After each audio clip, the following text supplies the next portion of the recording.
So ఇప్పుడు మనం salt గురించి మాట్లాడాం. ఇప్పుడు టేస్టెడ్ సాల్ట్ అని ఒకటి అజినోమోటో అన్నట్టు, అంటే ఇది రుచికరంగా నాలుగు రుచి తగిలే కొద్దికి ఇంటేక్ ఎక్కువ తింటారన్న నెపంతో దీన్ని ఎక్కువ వినియోగిస్తున్నారు.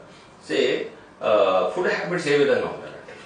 సో మీరే అన్ని ఆన్సర్స్ చెప్పారు. యాక్చువల్గా నేను చెప్పాలంటే దీన్ని ఇప్పుడు ప్రెసెంట్ ఉండేది కలికాలం అంటాం మనం చెప్పాలంటే. సో ఆటోమేటిక్గా మన ఆరోగ్యాన్ని మనమే ఫస్ట్ నుంచే పాడు చేసుకున్నాము.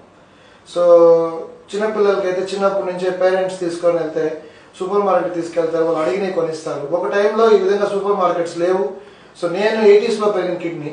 సో నా టైంలో సూపర్ మార్కెట్స్లో నేను ఇంట్లో ఆహారం ఎక్కువ తినేవాడిని. బట్ ఇప్పుడు మన జనరేషన్ మన పిల్లలు తీసుకున్నారంటే ఎవ్రీడే వాళ్ళు తినేది బయట ఐటమ్సే.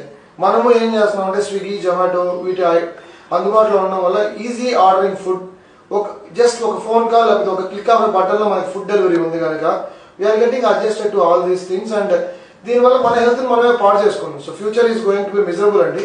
Present 2024 ICMR WHO Indian study ప్రకారమే మనకి హైపర్ టెన్షన్ బర్డన్ తీసుకుంటే 40% ఉందండి. దాంట్లో 29% ఆఫ్ హైపర్ టెన్షన్ పేషెంట్స్ వచ్చి అసలు మనం హైపర్ టెన్షన్ ఉందని తెలుసుకోకుండా ఉండే వాళ్ళే ఉన్నారు.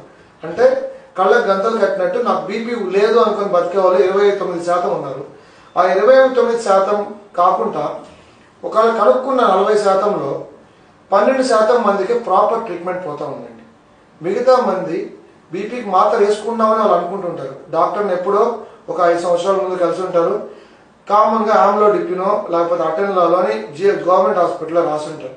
అదే మాత్ర సంవత్సరాల తరబడి వారు వాడతారు తప్ప నెక్స్ట్ మన బీపీ ఏంది, దానికి మెడిసిన్ సరిపోతుందా, దాన్ని ఇంక్రీజ్ చేసుకుందా తగ్గించుకుందాం అనే అవగాహన ఎవరికీ లేదు.